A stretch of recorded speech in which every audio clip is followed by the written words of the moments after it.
আমাদের আগের যে বিষয়টা হতো যে ইসলামী ফোবিক একটা যে সোসাইটি তৈরি করে রাখছিল, যে কুষ্টিয়া ইসলামিক ইউনিভার্সিটি বলতেও মাঝে মাঝে আমাদের একটা সীমাবদ্ধতা কাজ করত। আর চাকরির ক্ষেত্রে এমনও হয়েছে ভাইবা বোর্ড থেকে কুষ্টিয়া ইসলামিক ইউনিভার্সিটিকে একটা সর্বোচ্চ মাদ্রাসা হিসাবে দেখা যাইত।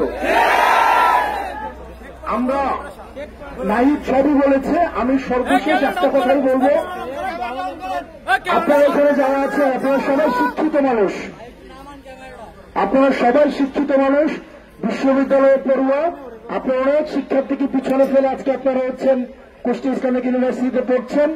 আপনাদের কাছে একটা অনুরোধ করব, একটা সিটের বিনিময়ে, একটু ভালো রেজাল্টের বিনিময়ে নিজের মেরুদণ্ডটাকে বিক্রি করে দিলেন। আমরা আর ওই বাংলাদেশে ফিরে যেতে চাই না, যেই বাংলাদেশে একটা স্ট্যাটাস দিলে রাতের বেলা আবার রুম থেকে সিনিয়ররা ডেকে নিয়ে গিয়ে এই স্ট্যাটাসকে দিলে দেওয়াই হল থেকে বের করে দেওয়ার ঘটনা। আমরা এই জায়গায় সচেতন থাকবো। আপনারা ঐক্যবদ্ধ থাকবেন, মুক্ত চিন্তার পরিবেশটা উন্মুক্ত থাকুক। আমরা প্রশ্ন করব, বিমত প্রকাশের স্বাধীনতা আমরা নিশ্চিত করব। সবাই আমার সাথে একমত হবে, এটা কোনো মুখ্য না। এই যে আমরা এখানে অনেক মানুষ আছি, আপনারা অনেক জায়গায় দেখেন আমি অনেক জোরে জোরে কথা বলি, এরে হুমকি দেই, এরে ধামকি দেই, এটা আপনারা দেখেন। আপনারা আরেকটা চেহারা অনেকেই চিনেন যে ক্লাসের মধ্যে আমরা কতটা ইন্টারেক্টিভ ভাবে আমরা ক্লাসে কথা বলি। আমার কাছে মনে হচ্ছে আমি আবার ক্লাসে এসছি।